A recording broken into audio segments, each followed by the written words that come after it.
Valued members and honored guests, welcome to our panel session, Jumpstarting the American Economy with Inclusive Technology and Telecommunications Policy. Please welcome today's moderator, Executive Director of Hispanic Technology and Telecommunications Partnership, Alejandro Rourke.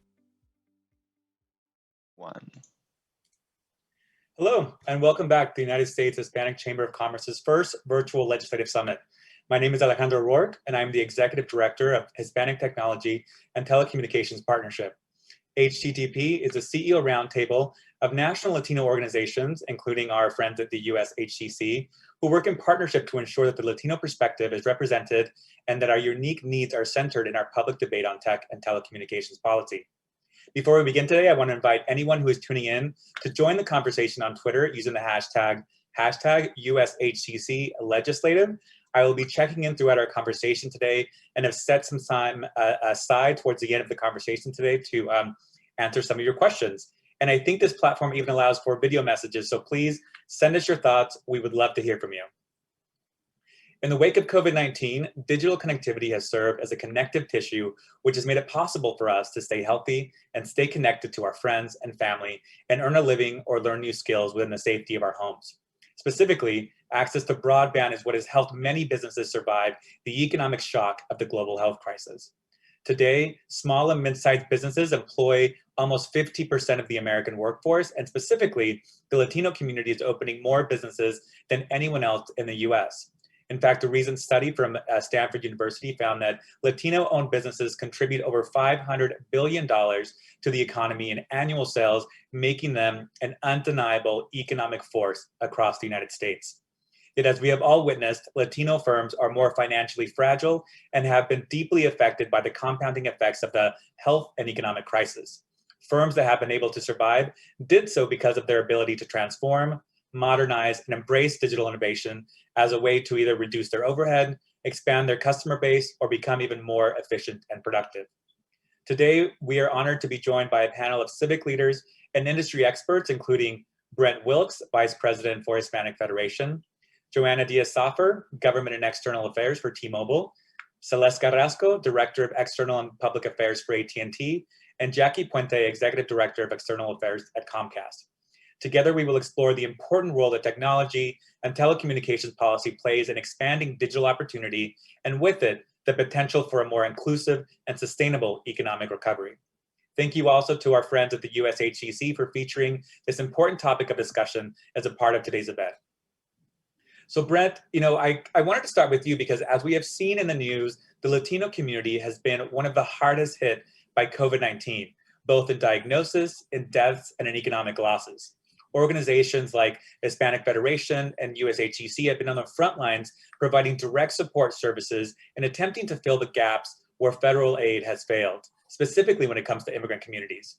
Because of that work, you have a clear understanding of the unique barriers faced by the Latino community and are about to publish a report where you articulate how long-standing inequalities have left Latino families and Latino businesses more vulnerable and denied them full access to pandemic relief.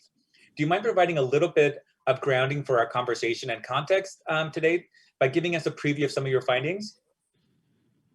Definitely, Alejandro, and thank you for having me on. And I want to say congratulations to the United States Hispanic Chamber of Commerce, to the leadership team, to Ramiro, and to all the member agencies for a fantastic conference. This is really something, and I'm excited to watch the whole event. So Hispanic Federation has been working for 30 years to really focus on building power and capacity in Latino and immigrant communities. And the nonprofits that we serve through institutional development, policy advocacy, and programs in the areas of education, immigration, health, civic engagement, and economic and community development. In response to the grave challenges presented by the coronavirus pandemic, Hispanic Federation created the most far-reaching Latino COVID-19 relief fund in the nation, investing more than $16 million in partnering with nearly 300 Latino nonprofits and 550 Latino small businesses in over 30 states and Puerto Rico to provide employment opportunities, care, and hope to severely impacted families and communities. And we've also recently launched our VITA initiative, which is to provide more than $1 million in support to the 15 Latino community health centers that are providing the COVID vaccine currently, and we're hoping to add more to that network shortly. So this new report that you're referring to, Alejandro, which is the report that we did in conjunction with New America called Overcoming COVID-19 Economic Barriers for Latino Communities, really describes how the COVID-19 pandemic has affected Latinos in critical aspects of life. And using the collective wisdom of Latino civic leaders, business owners, nonprofits, and individuals, the report lays out a series of specific policies that can help our communities recover from the COVID-19 pandemic. And I want to mention that we've had interviews with well over 90 different community and business leaders in compiling this report. So these are really their ideas, and we're very thankful to them. So not surprisingly, the report recommends that we need additional support for Hispanic small businesses, largely because Hispanic small businesses are a major employer for the Latino community, and their challenges have really become challenges for the entire community to be able to recover from the COVID-19 pandemic. So we believe that they need, of course, additional funding, support through programs like the payroll protection plan, and also support to help create more job opportunities for the community, help them bring people back on. So that includes job training programs for workers and support programs like access to childcare, which would enable a lot of folks to be able to go back to work. The childcare has been a big issue because so many childcare facilities closed during the pandemic. And so getting the workers to be able to come to work has been a big challenge. And then, of course, financial education and services for individuals and families. So we've got to help the families to be able to be in a position to come back to work for the nonprofit or for the small businesses as well. So we're doing our part. We've provided job digital training and digital skilling to unemployed and underemployed Latinos in over 25 locations across the country, so that these folks can get that type of skilling that's necessary to help Latino small businesses in this new economy, which increasingly, and especially because of the pandemic, has turned towards digital skill sets that are so important to be able to communicate with people online. So that's a big factor. And then based on these recommendations, Hispanic Federation supported the American Rescue Plan, which provided a major shot in the arm for our nation's small businesses and nonprofits, ensuring millions of Americans can keep their jobs, incomes, and homes, and enable parents to support and feed their families, as well as helping our country recover from the COVID-19 pandemic. The American Rescue Plan includes urgently needed funding for our healthcare infrastructure and personnel, which facilitates the safe delivery of millions of doses of vaccine each day, paving the way for millions of Americans to go back to work and our small businesses to open. So these are just a few of the recommendations. There's quite a few in the report. They're not necessarily surprising, but I think what's important is that because of these focus groups across the country, we know that this is what small businesses and Latino leaders are calling for. So thanks for the time. No, thank you so much for sharing that, for giving us appropriate kind of context for the dynamic forces that are at play here. So Joanna, throughout the course of 2020, as schools began to close and learning moved from in-person to online, we began to see heartbreaking images and reports of Latino students having to do their homework in fast food parking lots or outside of libraries, many of whom relied mainly on a wireless connection or device as their only means to connect to the internet. As one of the now country's largest carriers, do you mind sharing some behind-the-scenes insight into the shift in usage patterns and maybe what T-Mobile has been doing to ensure that students, families, and Latino businesses have access to the reliable wireless solution that meets their connectivity needs? Yes, I would love to. And thank you, Alejandro, for moderating today. I also want to quickly say thank you to the U.S. Hispanic Chamber of Commerce and Ramiro for having us here today. And I'm excited to be on this panel with my esteemed colleagues and panelists. So yes, T-Mobile has been, we all saw the shift, right? We lived it. In fact, at the same time, by the way, Brent, I'm looking forward to that study because we're learning so much that's come out of this pandemic. But at the same time that the country was shutting down a year ago today, T-Mobile was actually closing a merger with Sprint, and there was a lot going on. I'll say that did not stop us from springing into action, even though those two big moments were happening at the same time for us. We jumped right in. We did what we do best. We got people connected. And one of the things that we realized, one of the most profound things that we realized was that the inequities in connectivity were so stark with underserved communities, with rural communities, with minority communities, and we had to help. So, one of the things that we did, we were an early supporter of FCC's FCC's Keeping Americans Connected pledge. That was a program that ensured residential and small businesses did not lose service.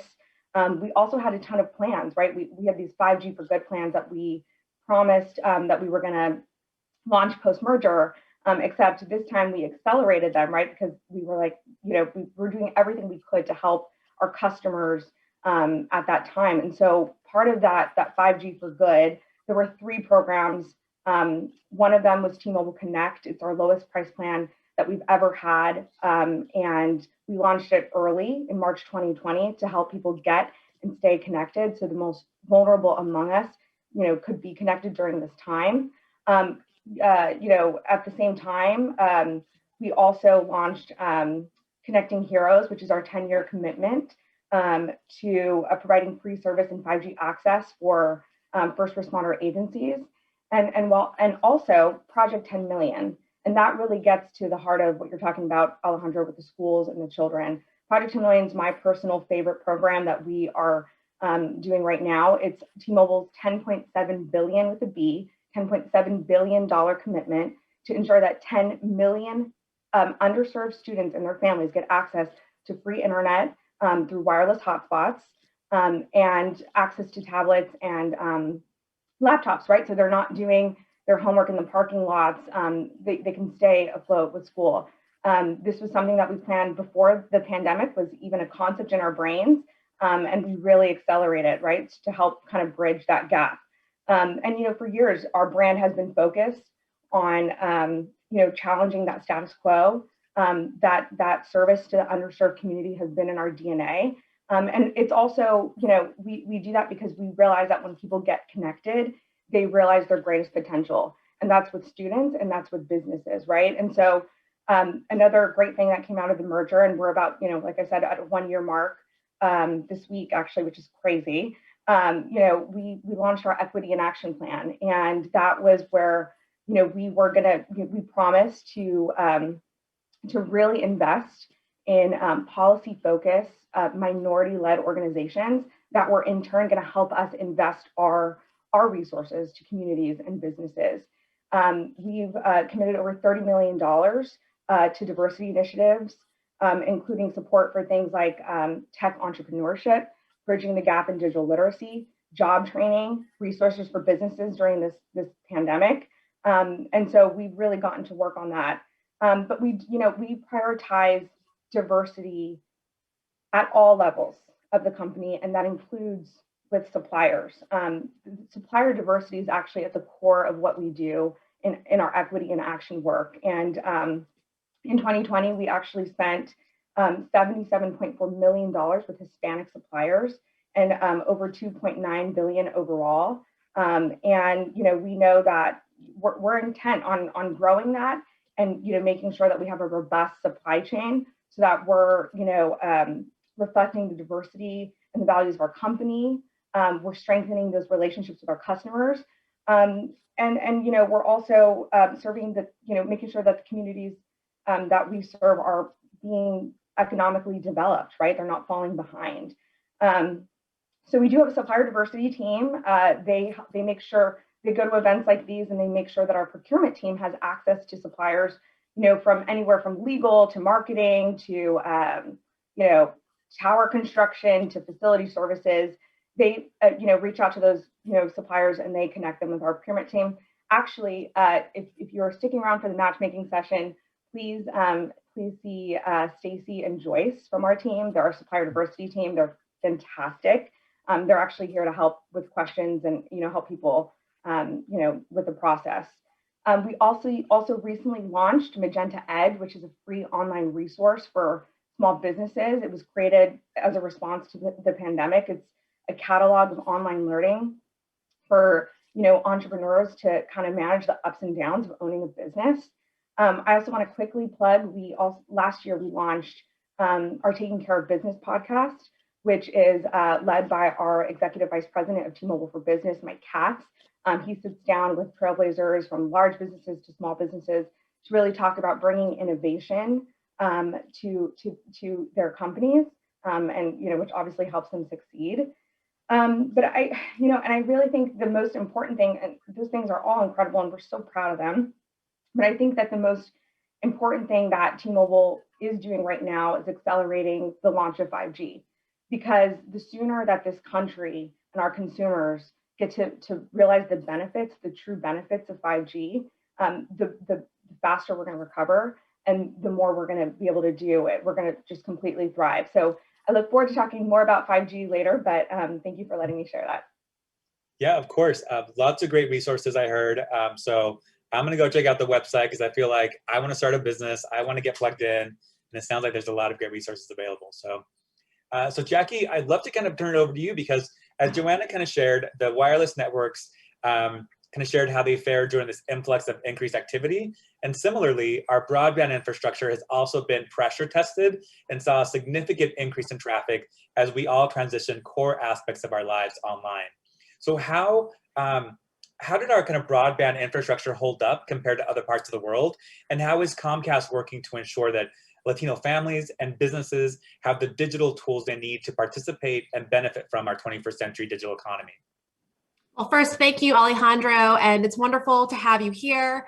As a board member for the U.S. Hispanic Chamber of Commerce, it's great to see how we've come together here today to talk about this super important issue. And I just want to thank everyone for taking the time to be here away from your busy schedule and families and everything that's happening right now. And just hearing Joanna talk about where we were a year ago, right? I almost have vertigo, right? We have an incredible story to tell, but at parts this past year has been, traumatic. It's been a roller coaster. And so we don't want to relive all of it, but I think that we do have a really important story to tell here about our nation's infrastructure in the broadband space. And I think that we all understand that it's those infrastructure pieces that are able to fuel all that happens in the wireless space and all that's happening in our economy now, as we've had to transition so much to make sure that people are physically distancing and staying safe.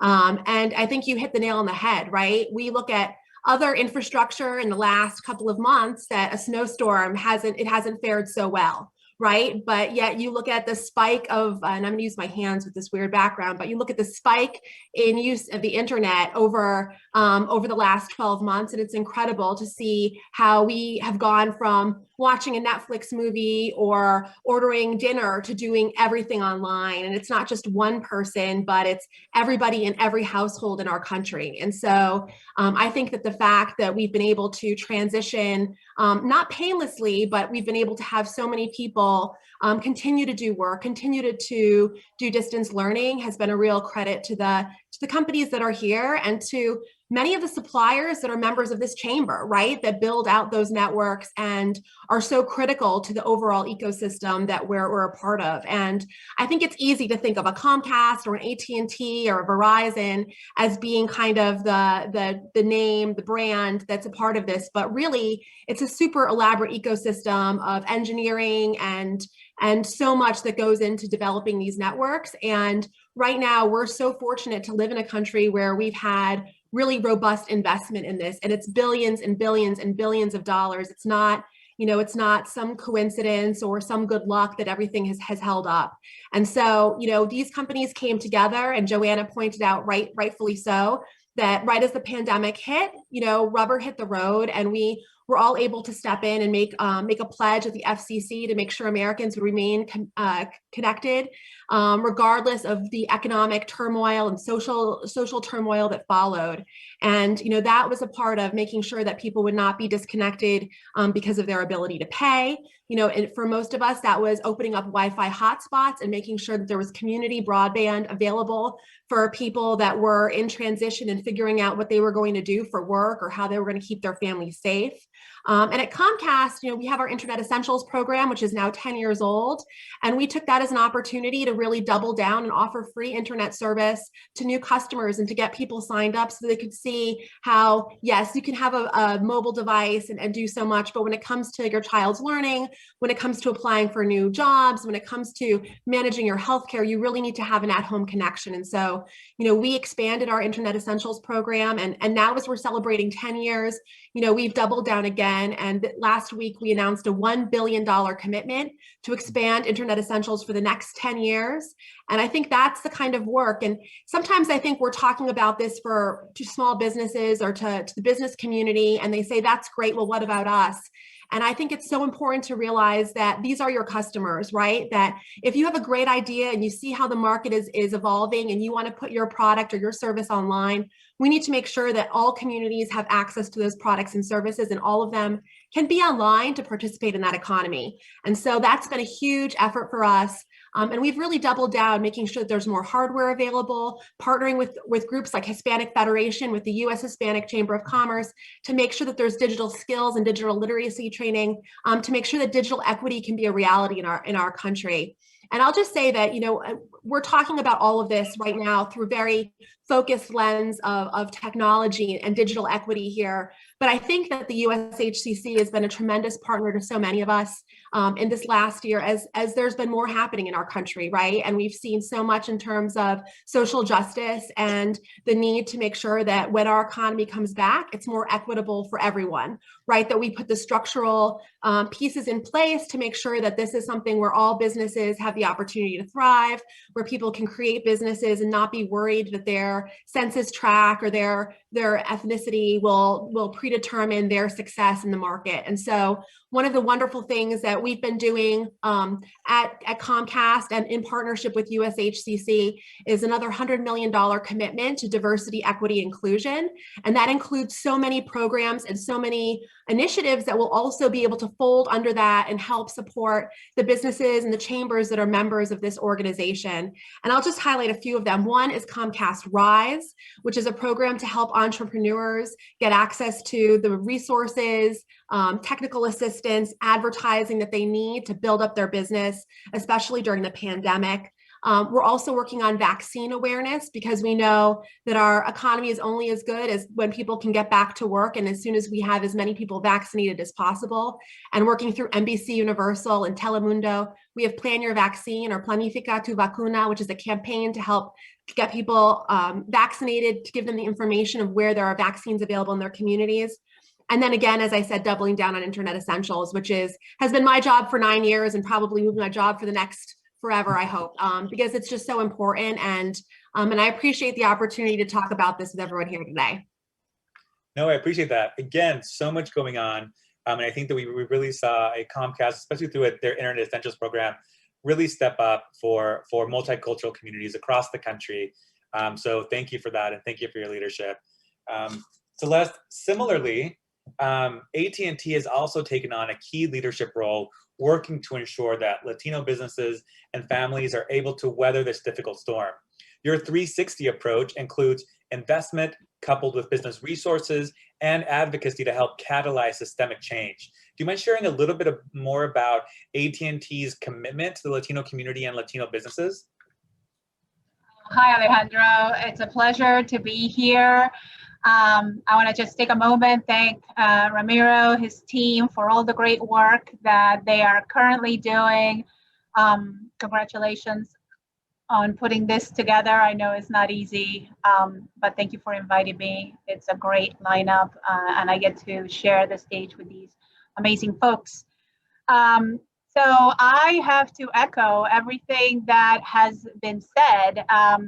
But I do have some additions to what, for example, what Jackie was mentioning about that spike, right? I was actually having a conversation with some of our engineers to see if they could give me a little bit of clarity as to what that spike, at least in our network, looked like. And they said 468.1 petabytes of data increase from last year to this year. And I was like, I don't even know what a petabyte is. And they basically said, imagine streaming 100 million 2-hour movies in HD. That's about the type of data that has increased. And I mean, it's just so much data. We have seen such an incredible increase on the network traffic. And, you know, to Jackie's point, you know, this was not a fluke. It wasn't an accident as to the resiliency behind our networks. This has been, you know, designed to, you know, to be able to withstand a catastrophic event such as this.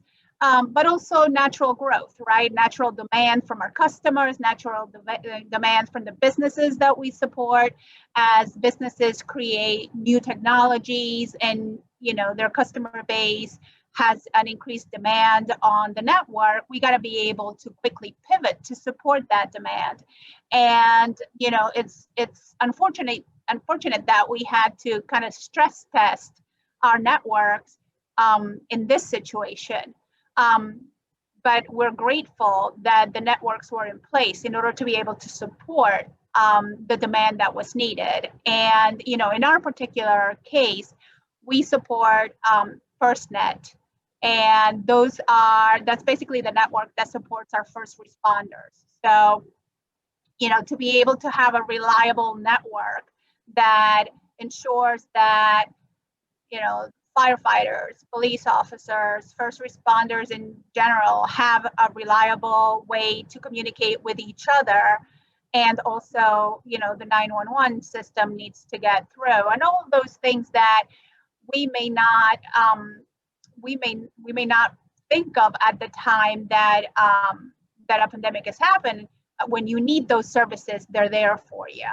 And, you know, that has been our biggest commitment as far as the communities are concerned, is to ensuring that our FirstNet network was expanded. And I have the numbers. It's about 100, the equivalent of 100 square miles of growth due to the demand that the FirstNet responders were asking us to do. So basically it was like, we have no coverage here. Can you please build this out?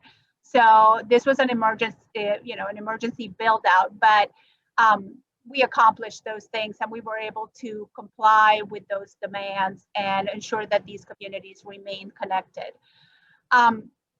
As far as, you know, our commitment to the homework gap, for decades, AT&T has been contributing to ensuring that the homework gap is addressed. I mean, this is not a new conversation for us. We understand that this is a reality for not only the Latino community, but for so many underserved communities.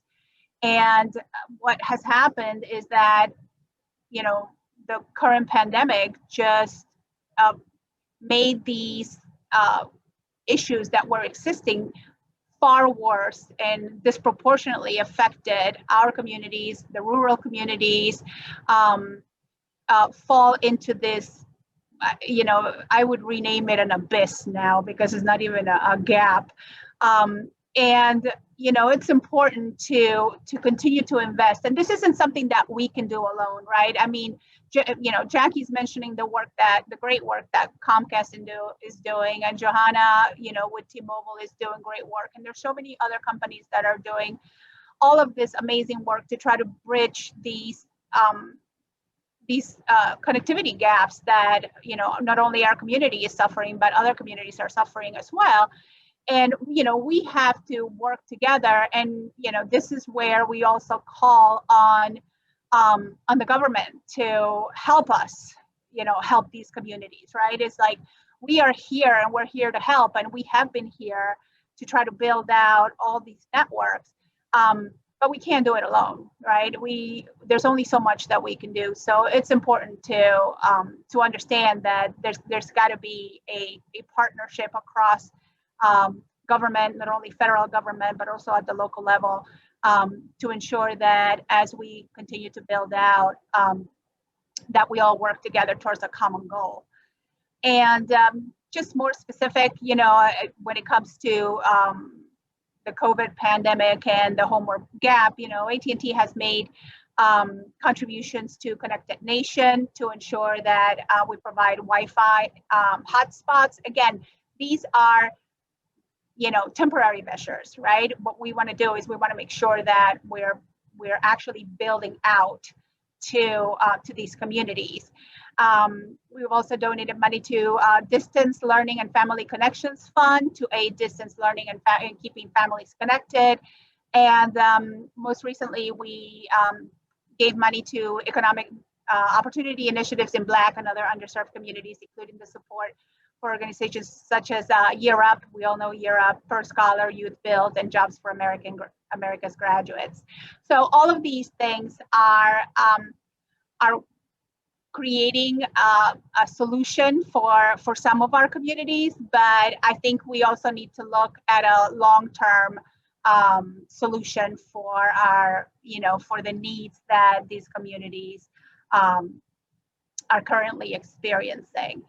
So that's where our commitment stands. We'll continue to invest in infrastructure and development. And of course, we will continue to support our FirstNet customers. No, thank you so much. I think what I've heard and what I want to underscore for our audience is these aren't necessarily, you know, new programs or new initiatives. These have been long-standing, long-term, ongoing partnerships and programs that you guys have all been running that have had to be, and that you've turbocharged during the COVID-19 global pandemic. You know, Brent, I'd love to kind of, you know, we've talked about infrastructure, we've talked about adoption, we've talked about affordability, but I'd like to kind of shift the conversation over to how state and federal policy plays an important role in deciding who gets connected and who is shut out from digital opportunity.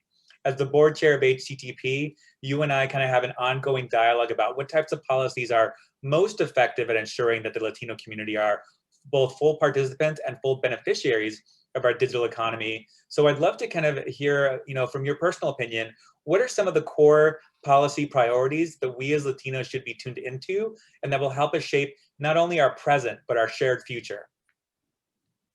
Thanks, Alejandro. You know, I really think that the first and foremost priority should be closing this digital divide. And to do that, we do have to talk about access, we have to talk about affordability, and then we have to talk about adoption and finally training to make sure people are utilizing the technology. The reason, you know, certainly the pandemic has made it clear that because of certain communities and certain individuals lack broadband access in their home, they've been affected by the pandemic in a much different way than those of us who do have broadband access, both in terms of you know, distance learning opportunities, in terms of workplace opportunities, in terms of business opportunities.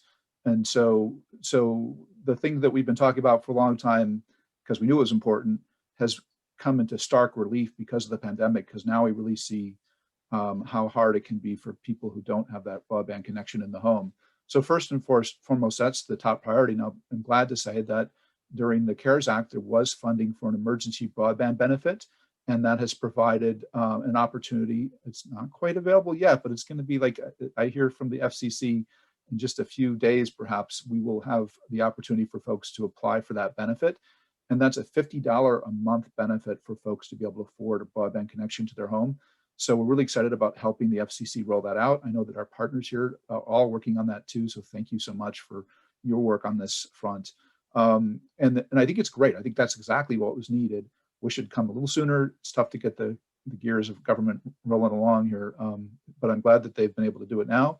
And the one thing that I think that we need to talk about is that has to become permanent. It can't be just a temporary program. Even after the COVID-19 pandemic ends, we know that this digital divide is such an important issue for our country to address. And so we're hoping to work with our partners to you know, talk to policymakers and explain how important this benefit is for low-income families, that we can make something that's permanent. So yes, we need to expand access in rural communities that don't currently have that broadband connection. Obviously, it's not easy to do distance learning if the connection's not fast enough. So we've got to be able to support two-way video, and that's going to mean better, stronger networks in rural areas, but also in low-income areas and inner city areas that do have those type of networks available. They need support to be able to afford that broadband connection. And so this is something that I think is a top priority for us. But there are other things that can be done too. And so, in terms of the issue of privacy, that continues to be a big thing that we want to try to address. We've seen how the misuse of data has impacted negatively Latino communities. And then on top of that, this issue of hate speech and kind of negative content online and misinformation. Just think about right now, what we're trying to do is get people to vaccinate, and yet there's a lot of misinformation online about the vaccines, about, people talk about chips being planted in people and all kinds of crazy nonsense, but would never make regular news coverage, but because it's online, it gets spread through viral means. And so there's work to be done to address things like that. So there's a discussion about Section 230 and how we can really work with the edge providers to make sure that the content that they're sharing through their networks is accurate and not misinformation, or is not negative towards people of color and helping proliferate hate speech. So those are some big issues that people can address that we think really have an impact on the well-being of communities of color and Latino small businesses. But I think the first and foremost priority is to make sure everybody gets access. There's a big difference between a child that's been able to grow up in a home that's got that broadband connectivity and their preparedness to work in our digital economy compared to a child that doesn't have that access. It's just the data is overwhelming, and so this has got to be the number one goal that we have moving forward. Yeah, no, thank you for that. I completely agree. I think that there's really three things that we should focus on, right? Getting people connected to the internet, and then keeping people safe on the internet. So privacy and mitigating the harmful impacts of hate speech versus free speech online. And so I want to give our audience kind of those three things to kind of look at as kind of like your homework after this conversation. And please feel free to visit http://policy.org. We have a great blog where we talk about these issues. We have ongoing programming in partnership with all the organizations that you see here, as well as the USHEC. So that allows us to do a deeper dive. So Celeste, I hope you don't mind me coming back to you, because I know that there are several new bills in Congress that focus on expanding broadband, specifically, rural broadband, where Latinos represent an important and growing segment of that population. What would AT&T like to see in legislation to solve our broadband divide, or at least significantly reduce it? Are there maybe like top three things that stand out to you? Top three. Okay. I think Johanna first touched on it when she said 5G build out. So continuing to open up spectrum for 5G wireless would be, I think, at the top of my list. I think this is important. This is particularly important for Latinos because of our high usage of mobile devices, right? It would be a good, let's just call it an easier transition for us. The FCC recently just opened up, I think it's the 3.45 gigahertz band, and that's just one of the right steps in that direction. I think the second one, I would choose modernizing regulations. And those, any regulation that is currently kind of like standing in the way of universal access, that would be definitely a huge step into breaking that that access. And number three, making me think hard now. We need to deploy more fiber as part of our 5G build out. Just deploy more fiber to the home, so that we're already investing a lot of money to do fiber build out, but it's sometimes costs can be prohibitive when we do these things. So I think we need to do it to where it makes sense to do it. But then we need kind of like policy that encourages to be able to find alternative methods of fast broadband to reach those very difficult, hard to reach communities that would not make it, it would make it cost prohibitive for us to be able to reach them with fiber. So I think if we do those things, it'll bring us closer to a universal broadband and keeping all Americans connected. Awesome. Alejandro, We got really wonky with that, so thank you. I know, I'm sorry, but you asked. That's right. And Jackie, my next question was actually for you, because I know that President Biden mentioned in his remarks that the American Rescue Plan provides critical relief and support for small businesses hardest hit by COVID, right? But now that Congress has passed that COVID recovery bill, a lot of our attention is now being focused on Biden's upcoming Build Back Better infrastructure plan, which will include significant resources for roads, power grids, and to expand our broadband infrastructure across the country. So from your vantage point, I don't know if this is what you were going to get at, but how can Latino businesses get involved at the ground level, and how can they ensure that they are a part of these recovery efforts? The ground level. That's a great pun, Alejandro. I love that with infrastructure jokes. They never end. But I was going to jump in because I think what Celeste has said and what Brent has said before that is so true, right? That what was once really esoteric technology policy is really now core and central to everything that we're looking at as a country, as an economy, right? No matter where you are, if you're a small business or a big business, this all really, has a huge impact on your bottom line and your how you're paying your workers, how you're paying yourself. And so, one of the things I was going to mention is, a super priority is this collaboration, right? And Brent mentioned the emergency broadband benefit, right? Which I think it seems like it's taken so long, but that's because our entire sense of time and space during the pandemic has been suspended.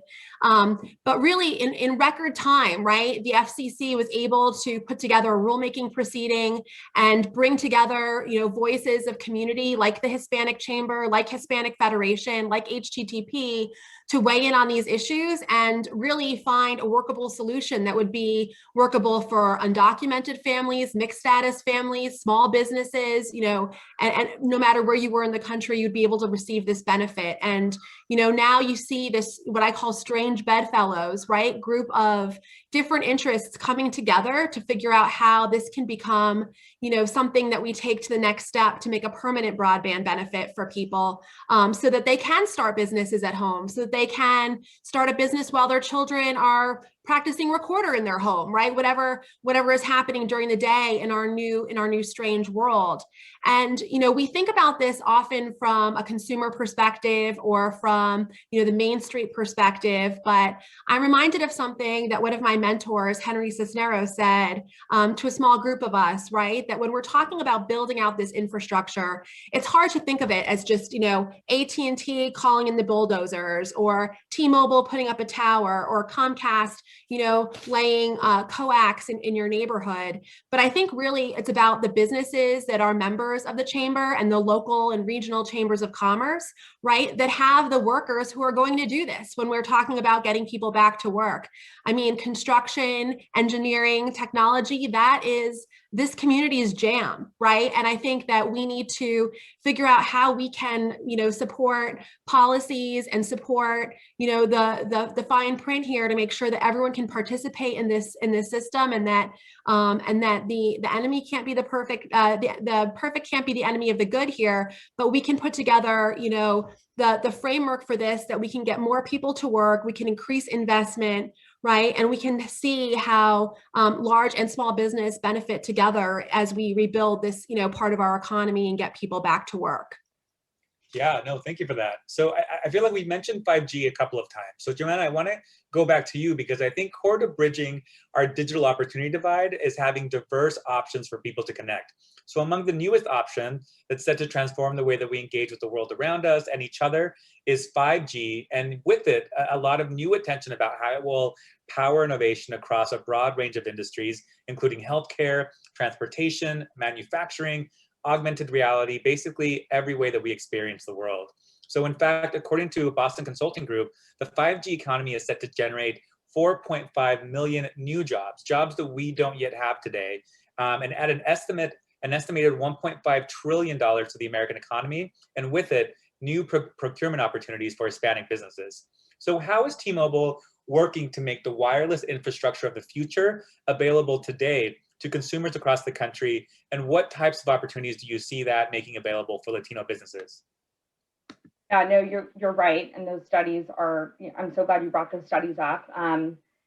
5G is everything, right? US technological leadership equals US economic growth, right? And that's what we need right now as we recover from this pandemic. We need that health, right? Not only that personal health that we're going to get from those virtual healthcare visits, but that economic health that's really going to help us grow. So the countries that are going to lead in 5G, right? We hear about the race to 5G. Those are the countries that are going to benefit the most. We're going to realize, we're going to have most attractive investments. We're going to have the best talent. 5G is going to unleash this innovation that we are only dreaming about right now. We don't even know what's about to come, right? We had 3G give us email, 4G gave us Uber and Venmo, like apps we could not absolutely live without. I mean, we couldn't live without those. And 5G is going to bring that next generation of innovation to the country. With the resources that T-Mobile was afforded through a merger, we've really been able to help use this 5G to help close the digital divide. We're going to big cities to small towns and really unleashing this 5G. It's going to help small businesses, and it's going to help businesses, actually big and small. It's going to help everybody provide high speeds, low latency, reliable connectivity, and it's going to help us do business. It's going to help healthcare industry, like you mentioned, Alejandro. It's going to help manufacturing, all kinds of industries. We're really, and Celeste, you got kind of wonky, but at T-Mobile we talk about like the layer cake, right? The high band, super fast spectrum, the mid band spectrum, which is that sweet spot of that mid band of sweet spot of as far as going far and being fast, and that low band spectrum. And so when you have those three together, you really you have this great 5G network. And we know, all of us on this panel and probably at the summit know, Latinos over-index on their cell phones, right? We are, most Latinos are one of the groups that, if they're connecting to the internet, they're probably using their cell phone more than not using their cell phone to connect to the internet. And so it's going to obviously be so helpful to the Latino community because it's going to provide so much more capability for them. The other thing, so when we talk about healthcare, you mentioned healthcare, it's going to ensure that, we have those high resolution videos.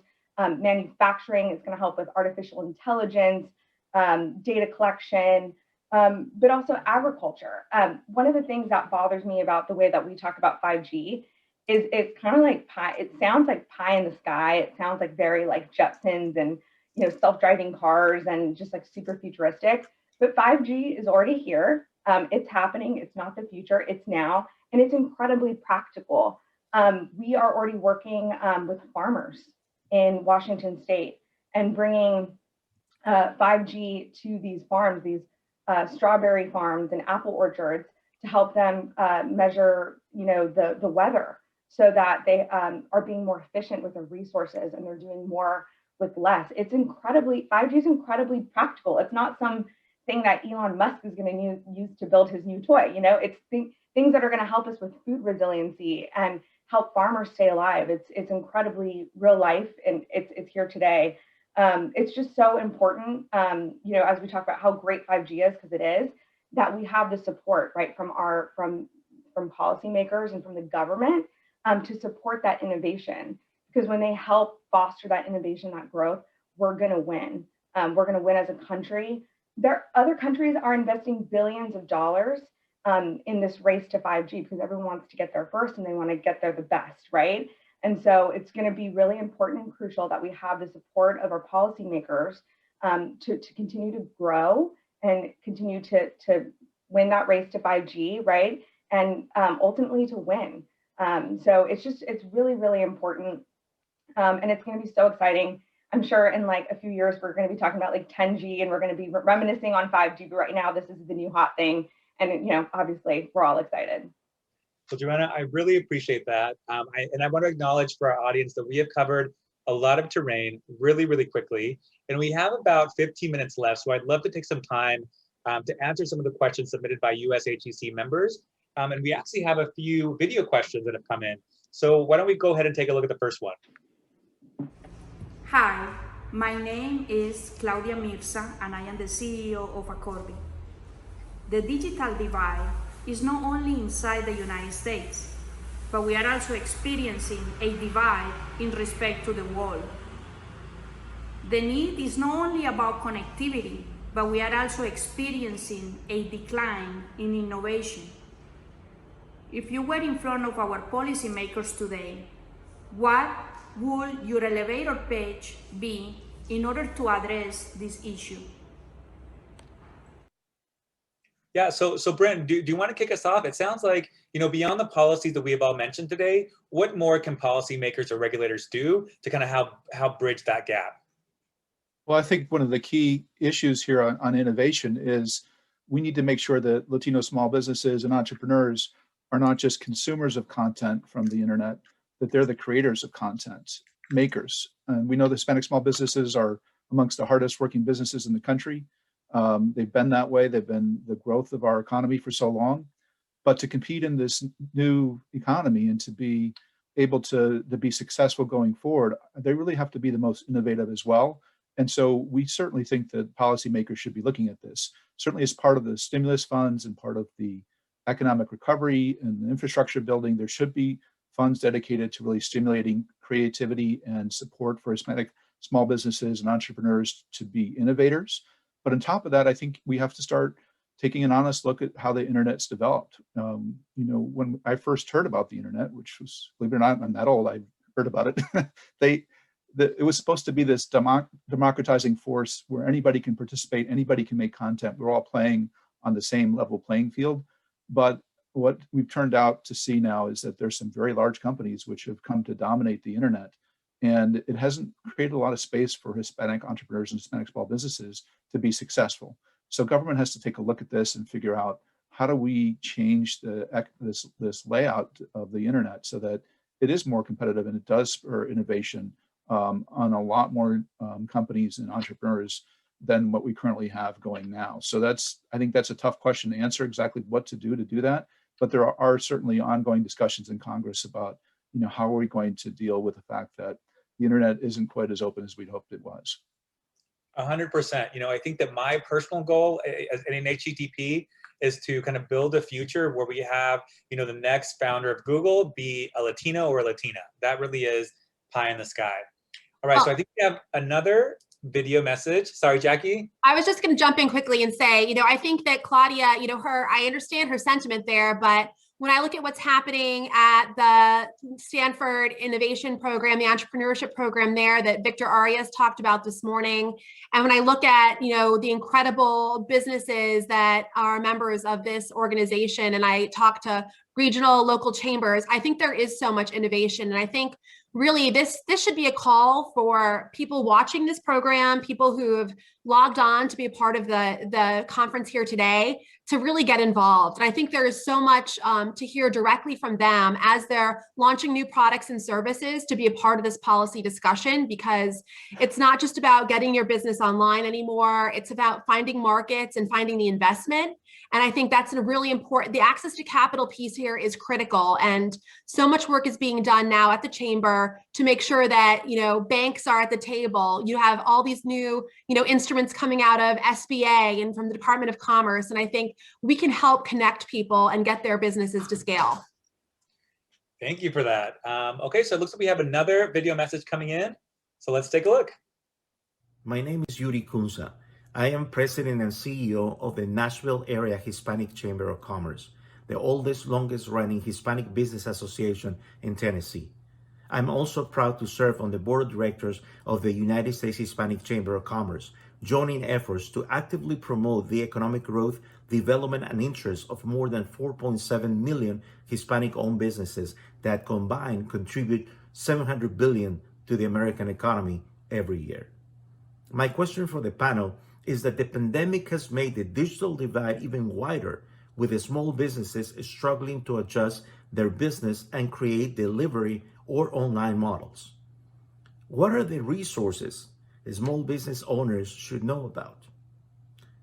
Where should our chambers be referring a small business to? Thank you. Resources. Jackie, Celeste, you want to kick us off? I'll make it mine quick. There's Nuestros Negocios, which I think my colleague Christina Kolbjornsen spoke about this morning. It's a Telemundo campaign.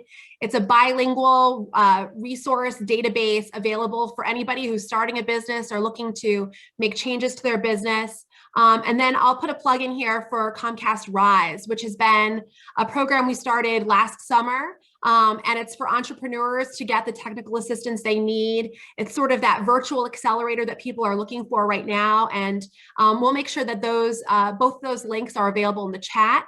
But I think this is a time where we need to make sure that as all of the organizations around the country are putting resources together, that we at the, with the USHCC, with HUTP, we can aggregate those and get them out in language and culturally relevant ways so people know that there is support available for them during this pandemic.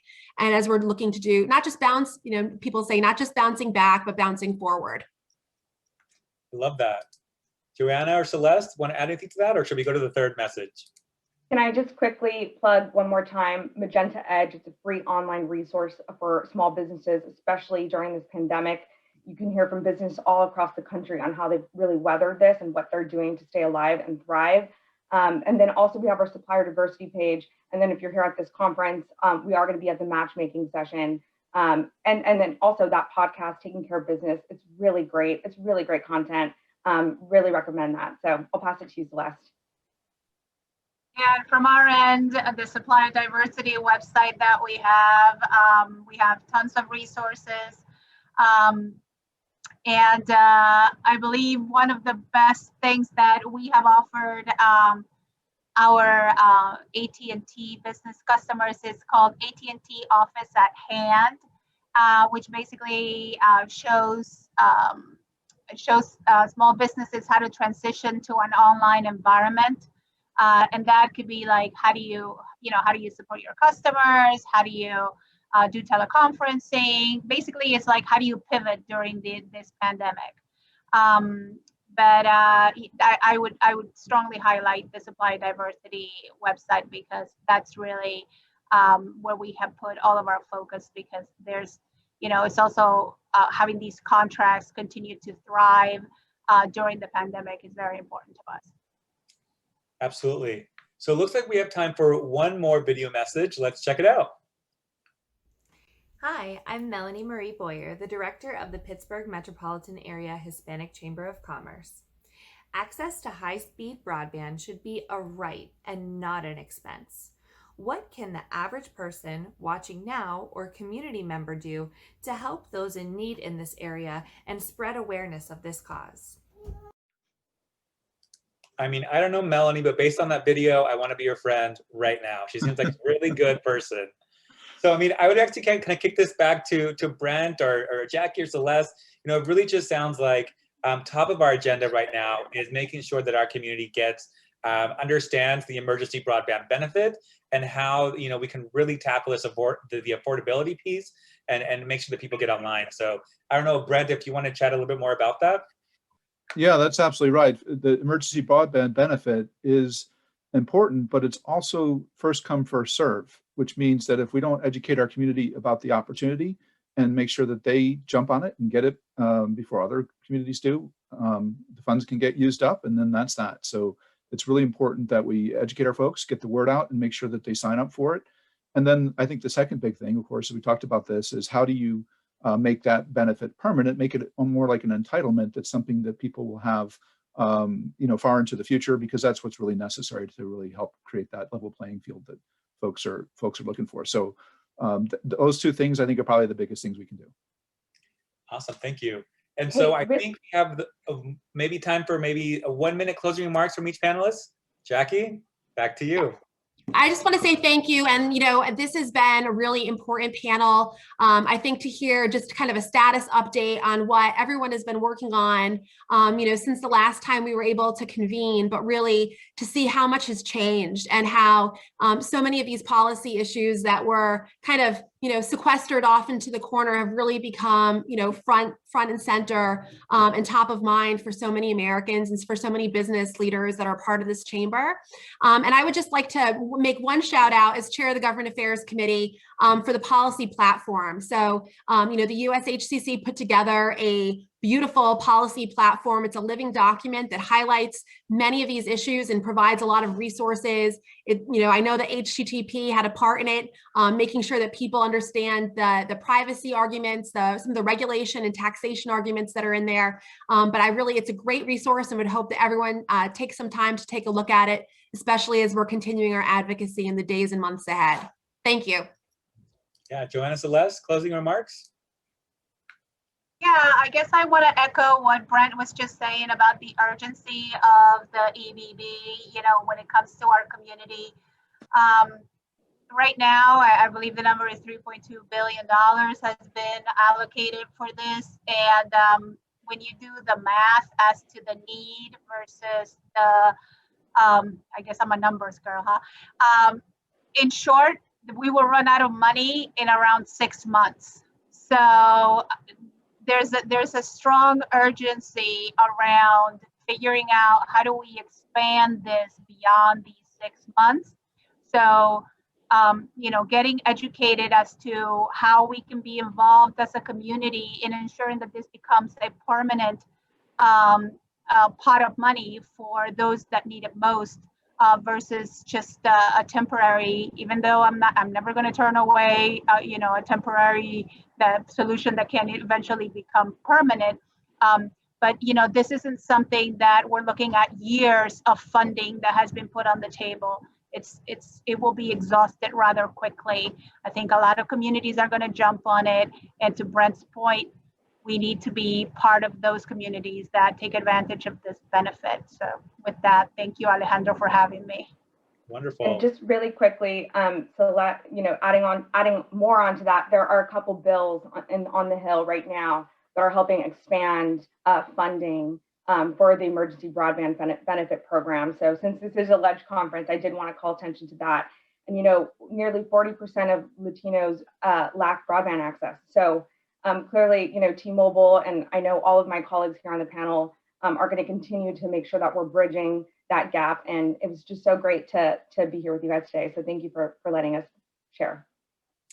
No, I really, really very much appreciate your time, your effort. I want to send a special shout out to the dynamic team at the USHCC, Ramiro, Leroy, Bree. Every time I work with them, we get a lot accomplished, but it's always a great time. I love all the energy that you've brought to the chamber, and I'm sure that that's being felt all the way down to your members. So unfortunately, we are out of time, but I want to thank our panelists one more time for sharing their important insight. And again, the United States Hispanic Chamber of Commerce for hosting this conversation today. There's still plenty more to come as a part of USHCC's first virtual legislative summit. And so up next, we have a quick break followed by our business matchmaking powered by mybusiness.com. So stay connected, find your match. And until next time, saludos desde DC, and I hope to see everyone again soon. Thank you.